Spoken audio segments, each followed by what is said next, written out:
Welcome back, everyone, to Season 4 of the Kelly Mental Health Podcast, located in Thunder Bay, Ontario.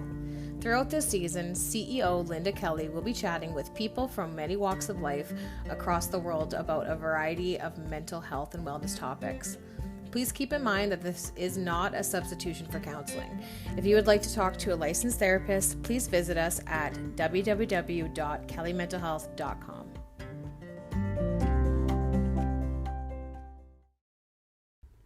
Meghan is Ojibway, a mother of two from Lac La Croix First Nation. She completed her psychology degree at Lakehead University and is currently completing her Honours Bachelor of Social Work. She is a public speaker, advocate, and spiritual advisor. I think within a moment of meeting her, I could sense her intense passion for helping the people around her and her drive to make our community healthier, starting right at home with herself and her wonderful children. She brings to the table the sort of power that is so needed in this day and age. She shares her story of breaking harmful cycles in her life and creating a better world for her children in order to motivate the people around her, particularly those seeking to repair the wounds of long-standing trauma resulting from the legacy of the Indian residential school system. In this episode, we talk about historical trauma, breaking abusive and harmful cycles in our lives, recognizing and taking responsibility, and so much more. My only regret about this episode is that we couldn't talk for hours longer, but hopefully we'll have her back soon. Thanks for listening. Welcome back to the Kelly Mental Health Podcast. My name is Linda Kelly. I'm the CEO of Kelly Mental Health Clinic in Thunder Bay, and I'm here with a special guest, Meghan Jourdain. Did I say that right, Jourdain? Yes. Yeah. Okay. Thank you so much for deciding to spend some time with me on this very, still, I would say, warm Tuesday afternoon. It's not as hot as it's been, but At least it's not smoky. Yeah, the smoke is finally starting to lift, although I hear that most of Ontario is on fire right now. We have a whole lot of stuff going on in Canada lately. There's a lot of things in the news, a lot of people. Then there's also climate change issues coming up where we maybe didn't have as many forest fires last year, so there's even more this year. And so people are really, really on edge between, all the things being reported in the media. And then there's day-to-day life, which as far as you've told me, is keeping you fairly busy, isn't it? Yes, it is. Yeah. So tell me about yourself. Well, allow me to introduce myself in my language first. So, Buju Nibibanesi Conditional Cause, Gingwa Age Nindu Dem, Ojibway Kwe Nindao. My spirit name is Water Thunderbird Woman. My government name is Meghan Jourdain. I represent the Wolverine Clan, and I'm an Ojibway from Thunder Bay, Ontario. I was born and raised here. I am a mother to a 13-year-old son and an 8-year-old daughter. I recently received my psychology degree from Lakehead, and I am now doing a 1-year condensed social work degree also at LU. Wow, that's an intense degree. I should also mention I'm still doing public speaking and stuff on the side as well. I focus more on a motivational stance or informational, depending on what people request. Wow. And whereabouts do you do the public speaking? Well, actually right now, most of it is still on Zoom. I cannot be back in real rooms because there is a major difference between doing talks on Zoom versus in person. Like the energy, I need the energy. So it's like Zoom right now. Yes, it's fine. My messages are still coming across, but like I love that engagement. I love that feeling between people in a room. So it's I just do it for mostly right now. I'm just helping people. I would say mostly in treatment facilities. Oh wow. Okay. So tell me about some of the things that you speak about in terms of motivation with treatment facilities. Obviously, there's probably dealing with that mostly like addictions, mental health, that kind of thing. Yes. Yeah. One of the thing that I feel I specialize in, what I really put a lot of my focus on personally and then also academically was intergenerational trauma. And I'm not talking just for Indigenous people. I have found a way to formalize my speeches that make it applicable to anybody. So anybody can be born in cycles, right? We all know that. You could be born into a family of addicts. You can be born into a family of violence. And what I teach is how to recognize how these patterns were created, how they reflect in your life now, and how do you break them.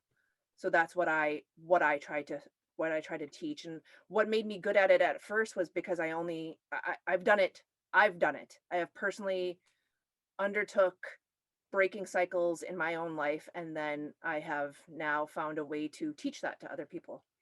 That's incredible. That's such important work.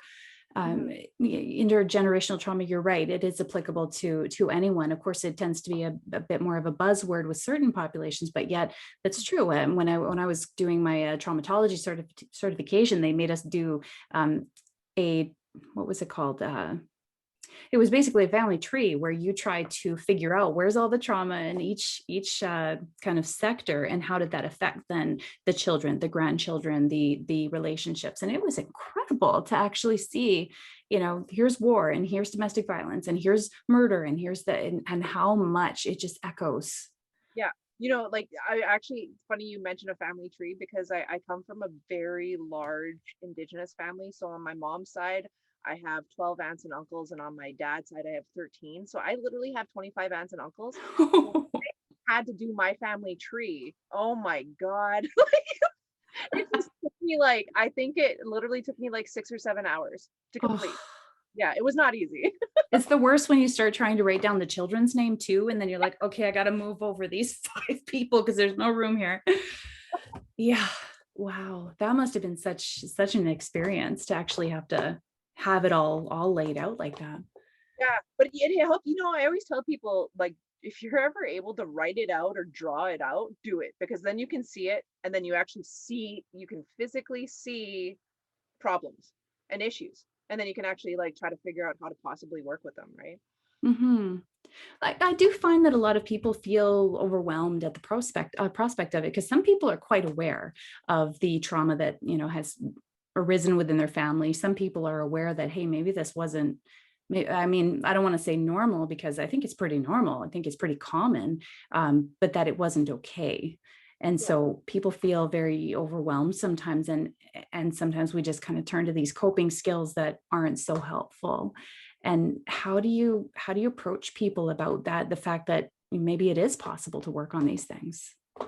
Well, for me personally, I grew up in a home that had a cycle of silence. And let me tell you, that was probably one of the worst ones, because it's just you're taught how to put your own self on a back burner.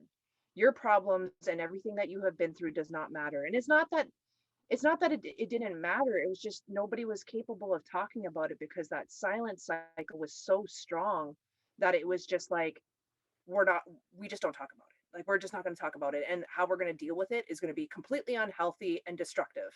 And then that becomes the normal.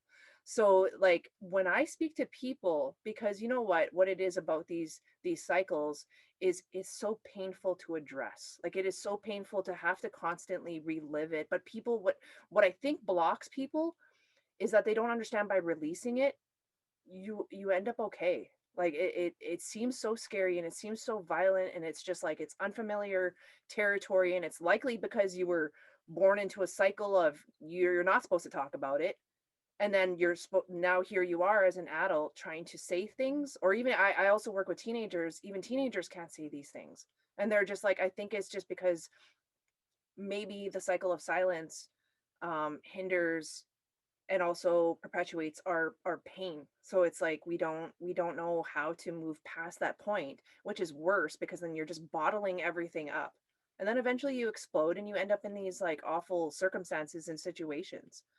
So what I do for people, I speak openly. That's what I started doing, and I realized that is one of the best things so far that has been really working. I come out with all of it. When I do my talks, I tell everybody that everything that I've been through, and they just see somebody that's just holy crap, she's saying it. She's saying some of the things that I have been through, and she's just talking about it, and she's talking about how she got over it, how she carries it, why she has to carry it. So I think that's the push that I come with people is, it's possible. We can do this.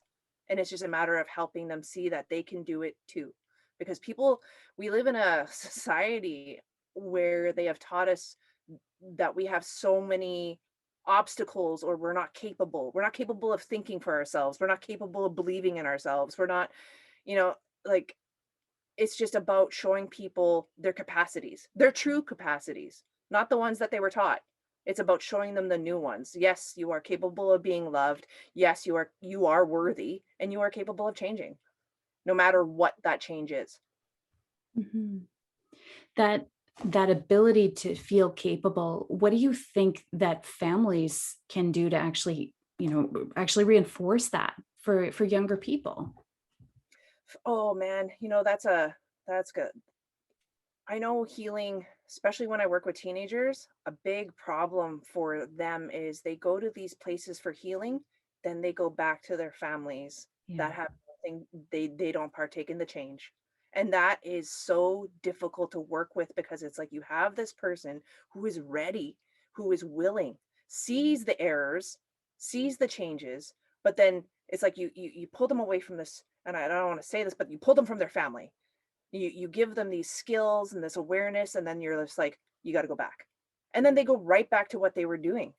The only way this, I from what I understand, change has to happen as a unit. Like people, especially in a family, like it has to be everyone. It has to be everyone, or the system is, it's like cogs in a system. If one is not functioning correctly, the rest are eventually going to stop as well, and that's just the way it goes. Mhm. In that individual therapy that we often do at Kelly Mental Health, we are sometimes stuck in all that we can do is just help the individual person. Sometimes you can have a family in for sure. You can do a little bit of mediation there and do some work, but yeah, it can be very difficult because sometimes I find families they have they're defensive against each other even. And so without vulnerability, we can't all work towards positive change. We have to be able to sort of lay it out, but also not turn away from each other in doing so. Yeah, definitely. Yeah. And it's a really difficult thing to convey.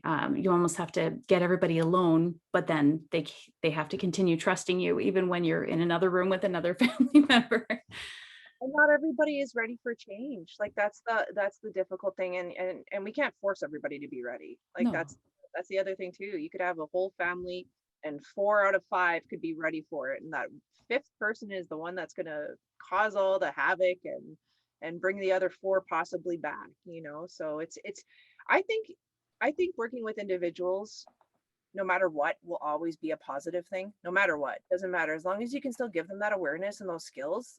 They, whether they choose to keep moving forward with it, like they will grow. And whether they decide, like, whatever path they decide to take, whether, like, I will admit I have cut off many family members due to, like, the me being capable of seeing the patterns and the cycles and being like, okay, so you're still doing the same thing, and I'm really sorry, and I absolutely love you, but I have to move on.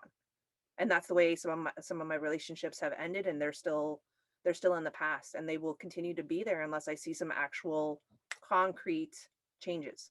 Mhm. But that's about you setting healthy boundaries for yourself, Mhm. right? So even just the way that you just portrayed that, right? It's not you saying, okay, go to hell, I never want to see you again. It's I can't accept this behavior. It's not, I'm not inviting it into my life, therefore I am moving on.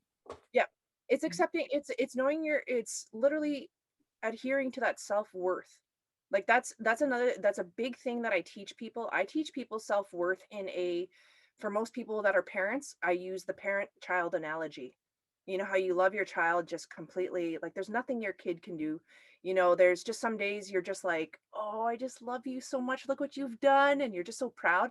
And then there's other days where your kids do something and you start to understand why some species of spiders eat their young.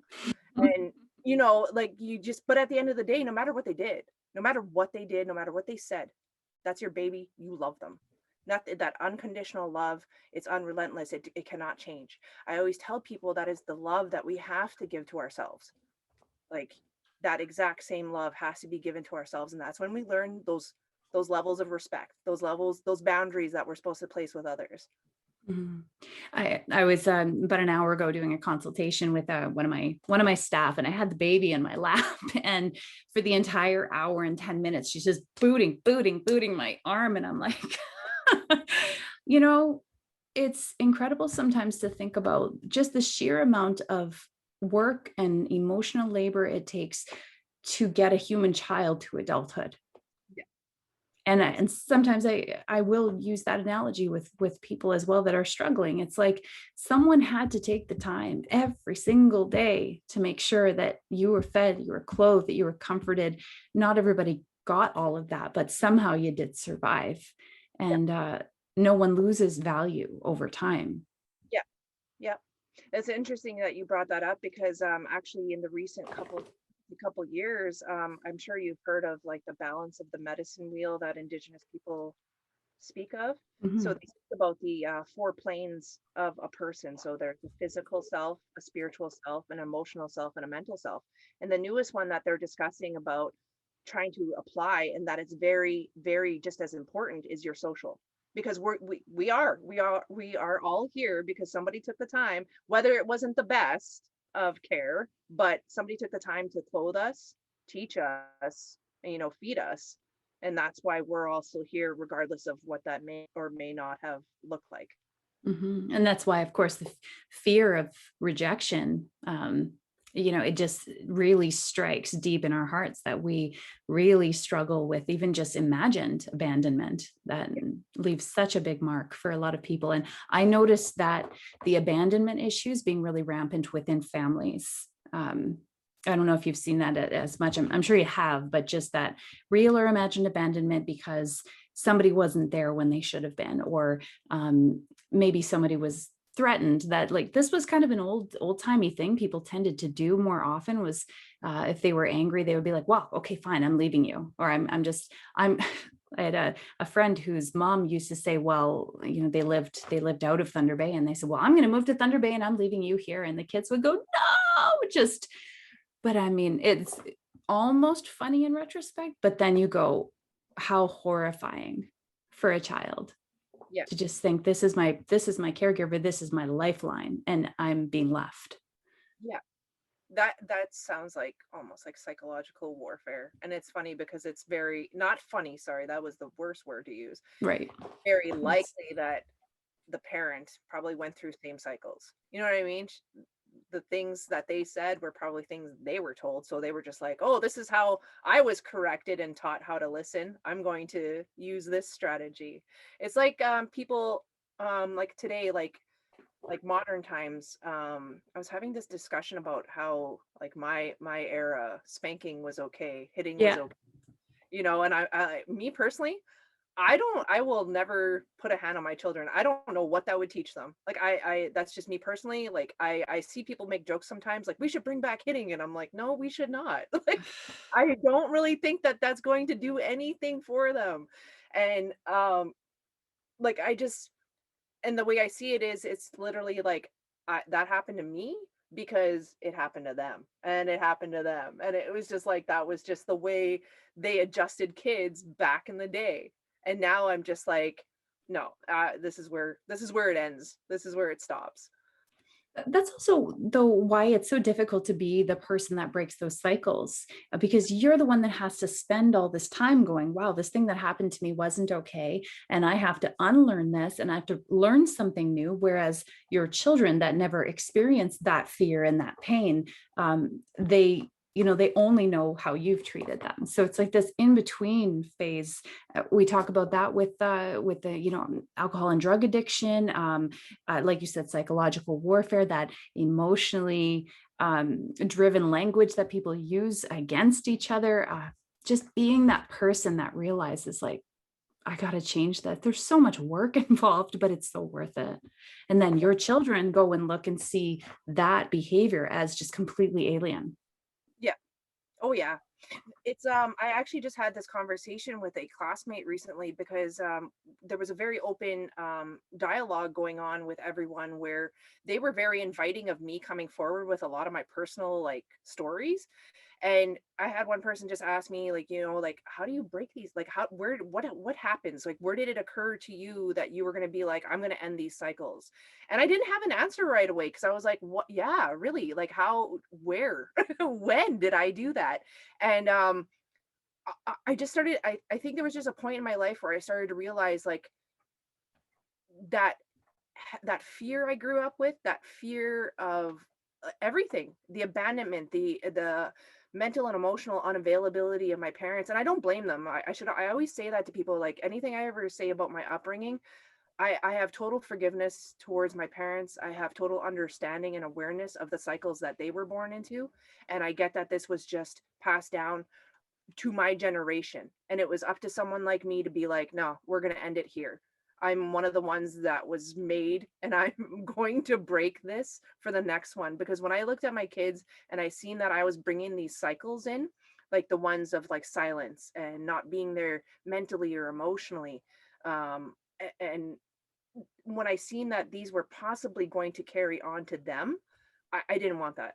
I was just like, this has got to stop, because I want them to have a mom that they can come to.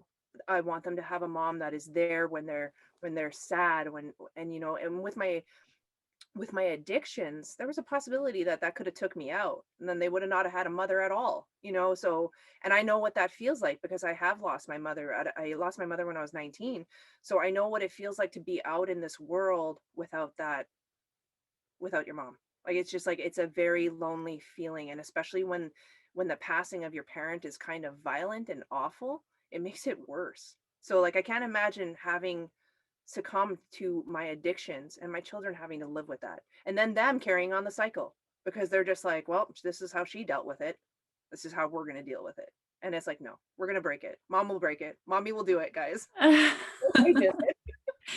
I'm so sorry about your mother. That sounds absolutely awful. That just goes back to one of those injustices. That is a whole nother story It's a right whole, there. yeah. I hear you. I absolutely.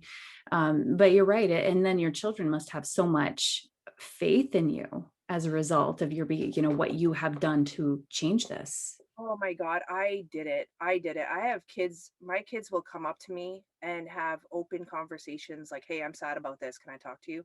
And usually most of the time, all they're really doing is venting. Like, they don't ever really need me to reply about anything. They just want to get it out. And I'm like, okay, okay. And I just listen. And they're even allowed to call me out on things that I'm doing. And I invite that. I was not capable of doing that in my upbringing. There was just like, these are your authoritative people, you do what they say and when they tell you to. And it was just like, okay, okay. My kids are allowed to be like, hey, I feel like you're doing this, or this is happening. And then I find I listen to them, because that's what they need. They need to be able to trust themselves to be able to say something, and I have to be open to the fact that I'm still human. I'm going to mess up. And if it's them who calls me out, then, I'll take it. I'll take it, and I'll make the changes. That's beautiful. That is so, so wonderful, because you're right. I kind of grew up the same way. No judgment to my parents, but it's very difficult to offer any criticism. So this is why I became a therapist, to be able to ask the right questions so they'll figure it out. But to be able to have your child so comfortable with you, not fearful of retribution, and for them to, trust that you're going to be open-minded, right? You're going to be able to, maybe take that information and digest it and decide whether or not they've got a point. That's so cool. I have grown with my kids in ways that I have never imagined was possible. I knew about child-parent relationships, but only the version that I grew up in. So for me to feel what I have with my kids, I'm just like, wow, I did it. Because like, I've cried with them, I've laughed with them to the point where like our bellies hurt. We're so close. And the funny thing is the pandemic, oh my God, that brought us so much more together. Like, we have like gratitude every night, we have meditations together. They can't go longer than like 2 minutes, but still they're good, they're doing good. And they know how to manifest things. Like, they're amazing kids. And I just like, I cannot be more grateful for the fact that I took that brave leap of being like, I'm going to heal, and I'm going to break all this stuff, and I'm going to give my kids better. And now what secures me now is knowing that if they ever have kids, they're going to be even better than what I was. And whatever possible small cycles that I still might have managed to have brought into their life, they will likely break them for good. And this will be the new narrative for at least this lineage. That's wonderful. Is there ever a fear that because they or their children are going to be so far removed from that history that they may not realize, or they may not understand, why you're so passionate about doing things this way. Like, I mean, because the younger generations that are, really out of that trauma, people, for example, that were born after the war, like they don't quite understand these things. And so any concerns sometimes about them not kind of understanding that connection of why we do these things? No, not for me anyways. Like I said, I do have very open conversations. My kids know that I had substance abuse issues, though they don't understand it on a level of like, what is, like, what do you mean? Like, they don't understand that I used to like be a heavy drinker. They don't know what that means. I just said I had a problem with something, and I try to help them understand at a level that they are at. So like to try to help a 8-year-old and a 13-year-old understand like what mom went through is going to be different between the two of them. But I have these open conversations because I feel like awareness is key to making sure the bad stuff doesn't sneak in a back door. Like if we don't, like my kids unfortunately have 2 addict parents. So their likelihood of becoming addicts is just twice as high. So for me to have these conversations like, hey, I messed up my life and my world because of my choices with these substances, and it just wreaked havoc, for them to hear that, and they're like, okay, yeah, this is what really got her life messy. I don't want that, because look how nice her life is now. And if that's, so, and then when you're speaking about like a history, my kids know what residential schools are, for instance.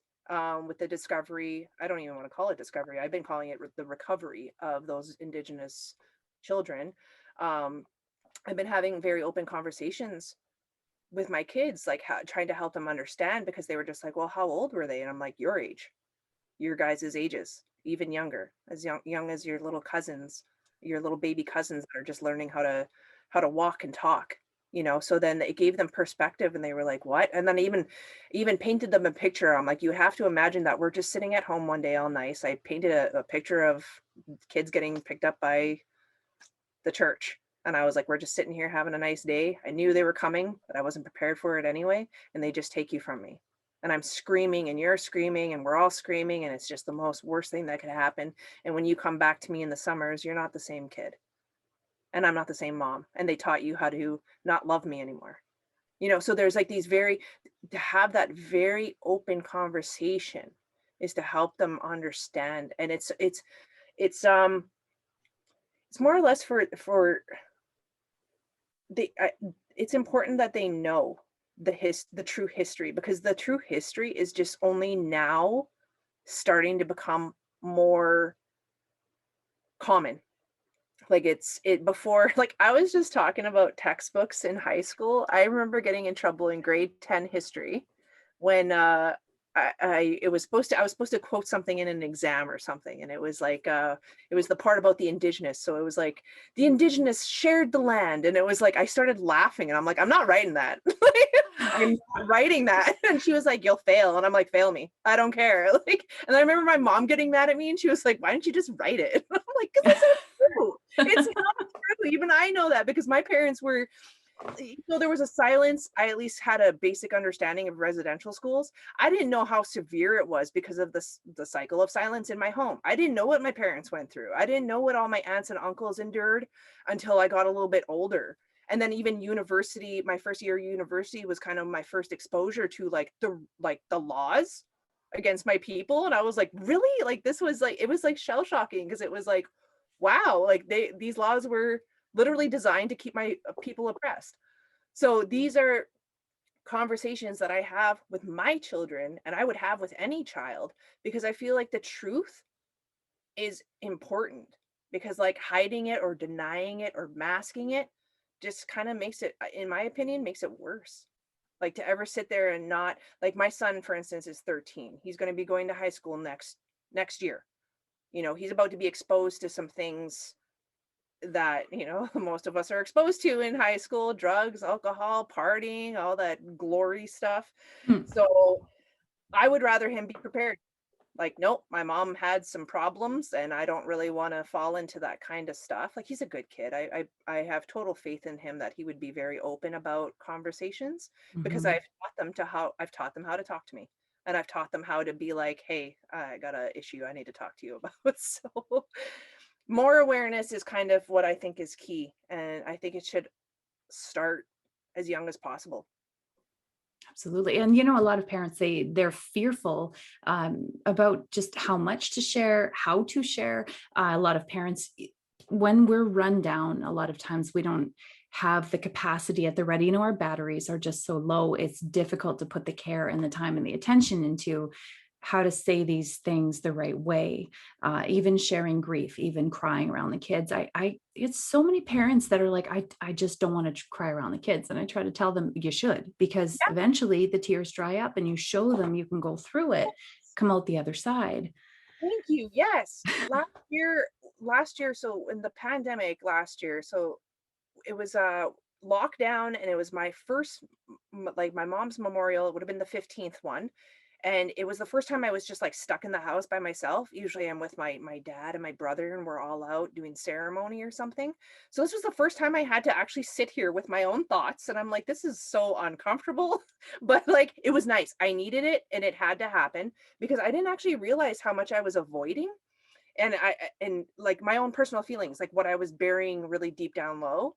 So that particular day on that memorial, I like, my daughter was just like, I got snappy about something, and it made her sad, and I could tell, but I just didn't even realize it was like my own emotion. And I was like, oh my God, what's wrong with you? Like, me talking to myself. And then I finally sat down with my daughter, who was clearly, and like you could see it on her face, that she was upset that I snapped at her. And I felt terrible. And I was just like, and she just looked at me and she's like, what's wrong? And I just burst out crying. And I was completely honest about my exact emotions. I was like, I miss my mommy. Like, I'm like, I know you won't know what that feels like, because you have me here right now. I was like, but on this day, 15 years ago, something really awful happened, and I was there for it. And I was trying to explain it to, her at the time, who was, she would have been 6. Yeah, she would have been 6 years old. So she got to see me cry. And then so did my son. My son ended up coming in the room. So they both got to see this vulnerability. And I think that was honestly probably more beneficial to my son, because we're in a society where guys are being taught not to cry. They're being told to man up. And I'm like, no, we're not doing that. We're not doing this. That is like, I think that is so awful. That is like one of the worst things ever. And I always feel for guys. And I'm always like, anytime I see a man standing up and saying he's like, I'm sad, I'm having troubles, I'm doing this, I'm like, yes, speak it up.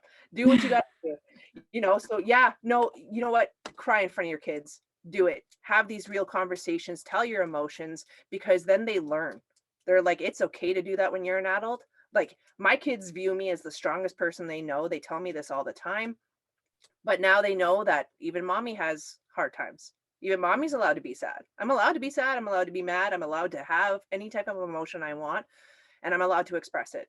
And that's what's important. And that's what's key, is that we're showing children to, be vulnerable and be okay with it. Let's break the stigma of all the stuff that is keeping us from healing. It's wonderful that you're able to do that with them, that you found that comfort in doing that with them. And of course, yes, keep spreading the word about this. It's important. You did touch on the obviously the residential schools, and I say this all the time. I didn't even know that they existed until grade 11, and somebody was doing an independent project. It wasn't part of the curriculum. I had no idea. And now I've worked with survivors for more than a decade, and so it's kind of interesting, because now with these discoveries, I'm kind of in a position where, on one hand, I'm like, yeah, I thought everybody knew about that, but it's just because I've now been in it. But yet I was also in that situation where I had no idea. And I noticed, because of just this rapid fire social media kind of society that we have these days, that very quickly things spread, people get outraged, and then just as quickly almost become sort of apathetic, like, oh, well, it happened. Mm-hmm. Do you notice that happening at all? Oh yeah.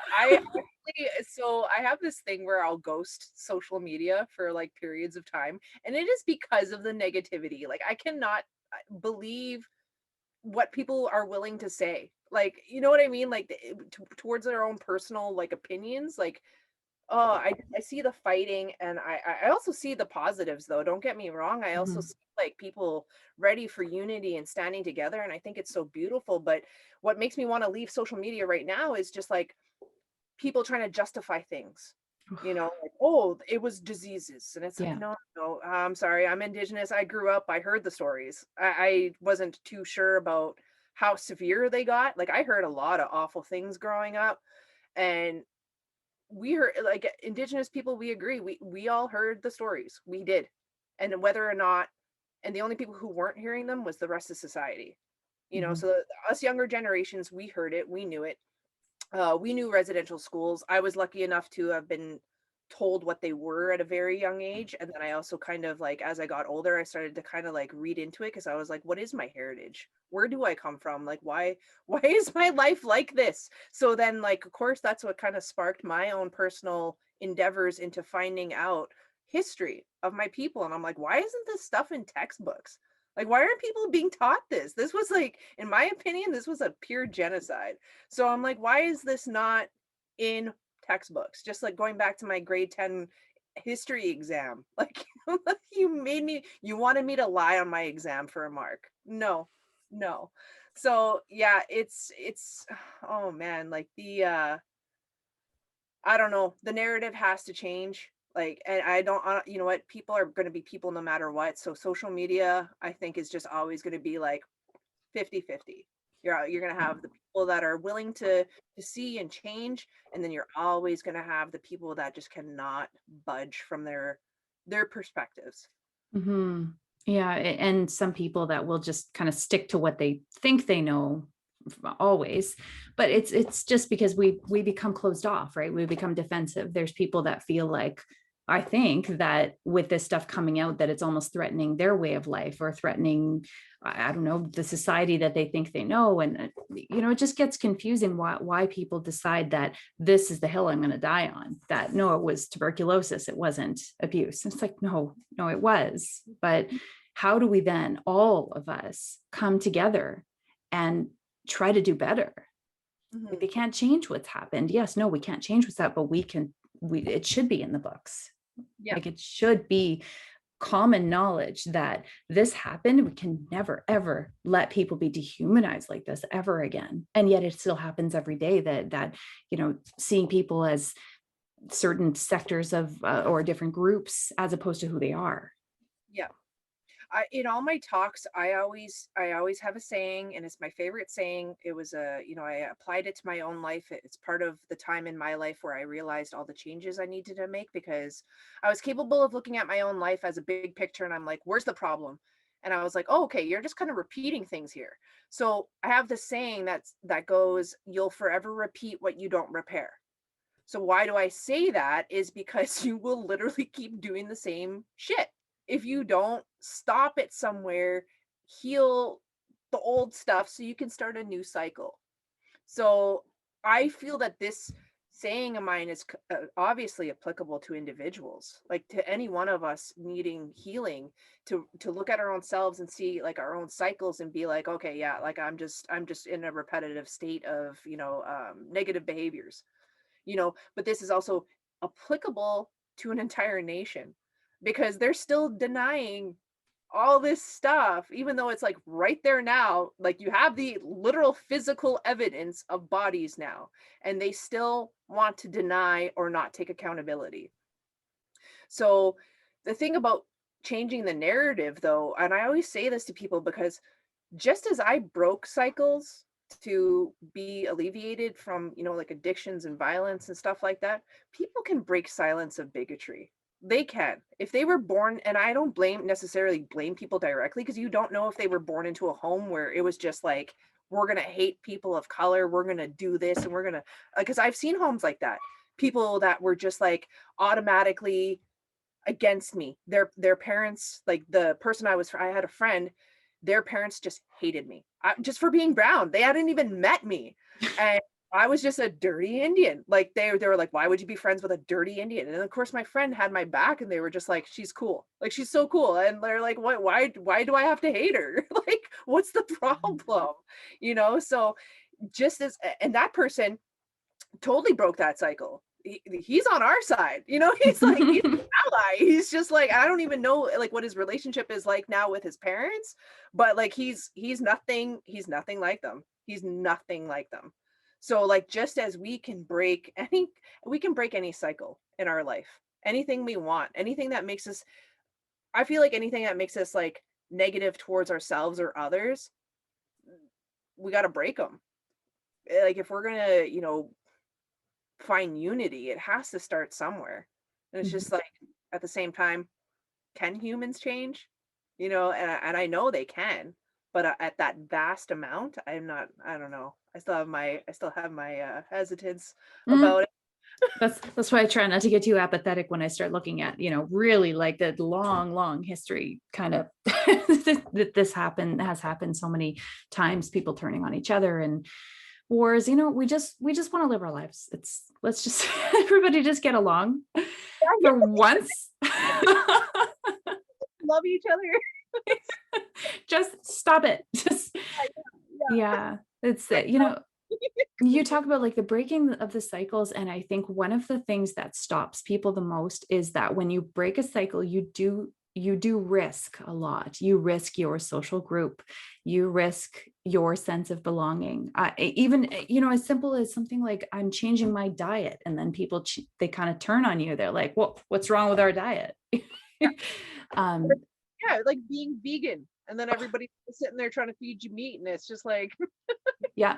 You know, I can see because I've seen people like I'm not gonna lie, I make fun of vegans, and not like on a, you know, like a serious note. I just like to tease them. I am a wild game type of girl who, you know, enjoys hunting and stuff like that. So, you know, I have my just, I like to, you know, just tease about it. But I'm not going to say anything because I get in trouble for this.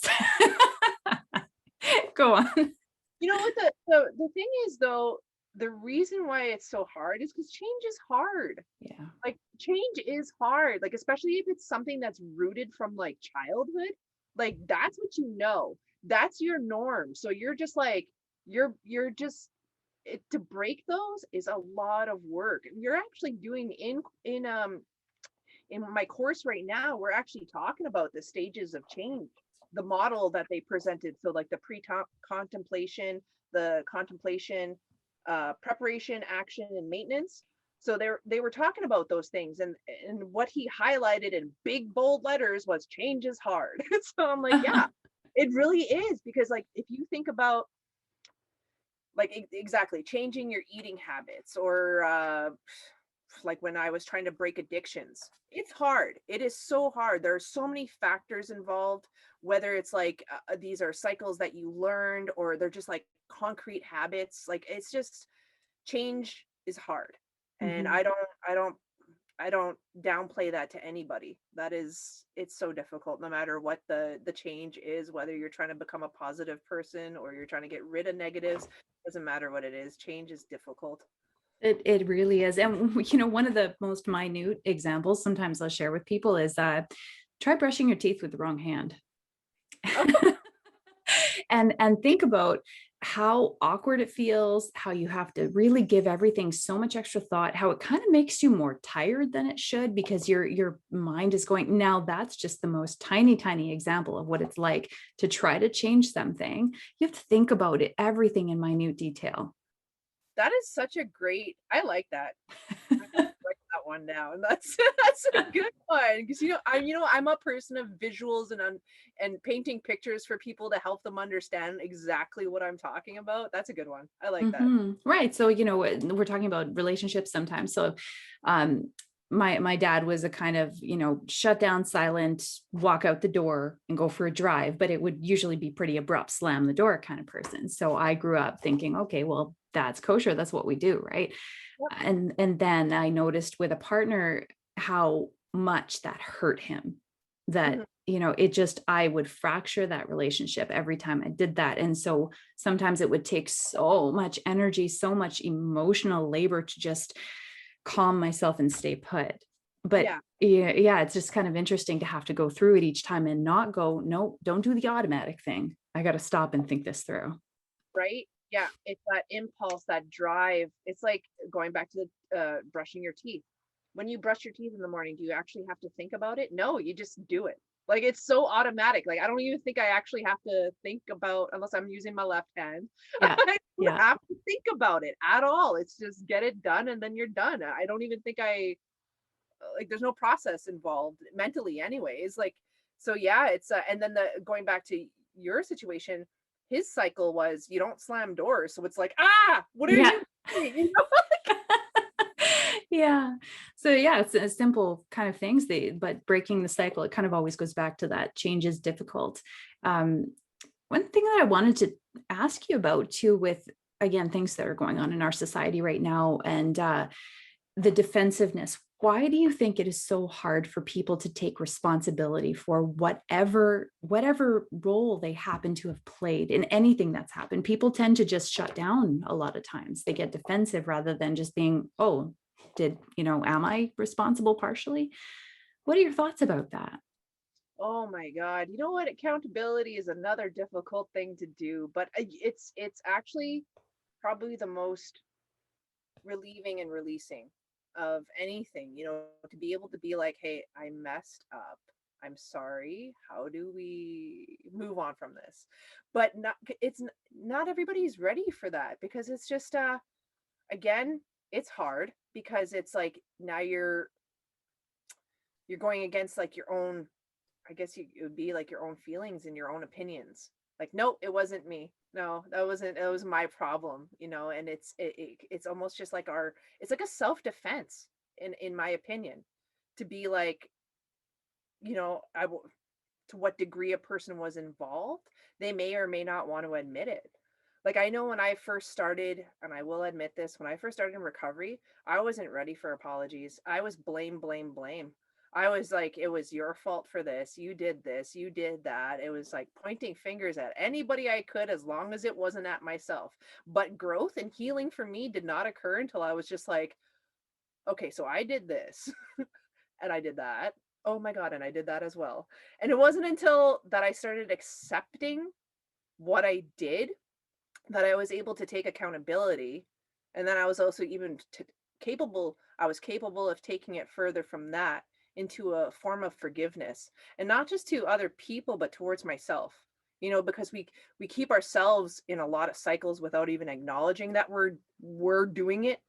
Like, when people say like, why don't you just leave? And it's like, in a way it kind of is that easy, but it's also not. You know what I mean? We do have a tendency to we have a tendency to get complacent in a lot of situations.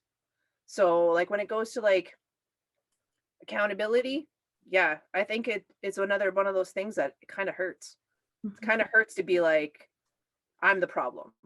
Yeah. I have a problem, and it goes back to like that pain factor. The Right. same pain factor of having to address past traumas and stuff like that. I feel like they're kind of the same. Yeah. I think it's also like accountability, I think, is a learned skill, right? Because if you grow up in a household where if you admit to wrongdoing, you're going to get beaten, you're never going to want to admit to anything, right? Because even as a full grown adult, that same fear center of the brain is going to be lighting up, going, get out, get out, get out. You didn't do anything, right? And so having those positive experiences that maybe, in your relationships where you can address it and go, you know what, yes, I did do this. And yes, emotionally it hurts, but I am not going to be thrown away. My value isn't lessened. My behavior can be changed like that. I think that's so important to have those experiences. Mm-hmm. No, you're absolutely right. Like I didn't even actually make that connection before. When we're children, we were so taught to, those are your authoritative figures. And I was abused by many authoritative figures. So it was like, in all aspects, mental, emotional, sexual, physical. So for me, authoritative figures, they were scary. And then they kind of remained scary for a very long time. So, and then it's like I don't know how that transitions into adulthood. Like I think maybe if I'm thinking correctly, again, it's scary and it's painful. And it's like, no, I'm not allowed to admit these things. I'm not allowed to call you out. I'm not allowed to do anything, because like your childhood, it's what you know. It's what you were Mhm. taught. Yeah. It's how you were shaped, Yeah. that, Yeah. Shaped to be quiet, shaped to be silent, shaped to just take it to the grave. Like, and it's so gross. yeah. It sucks To be that better at hiding things really yeah, than admitting it. Yeah. yeah, hide and go seek champ, apparently. Like, Oh, okay. Well, I feel like we could sit and talk here all night, so I'm gonna have to have you back again once you're a little less busy. But this has been wonderful. Thank you so much for coming and talking to me and sharing. And just your story is incredible. And I feel like you have so much to teach people and can be so helpful to them with your passion. You're inspiring me. oh, thank you. I had to do an intro for school, and they were like, "Why are you here?" And I'm like, you know what? I went and got my psych degree for me. That was for me. That was I learned so much about myself and my past, and I was able to connect things to my future, and it just literally it healed me. It was liberating and it healed me. And now this social work degree, this is for other people. Now I'm going to learn how to liberate other people. I already have the passion, I already have the drive. And so it's just like now just give me the credentials. Give me give me more skills. I need more skills. That's what I need. Amazing. All right. Well, thank you so much. And Having hopefully me here. yeah, thank you. And we'll talk again soon. Okay, thank Okay. you. Bye.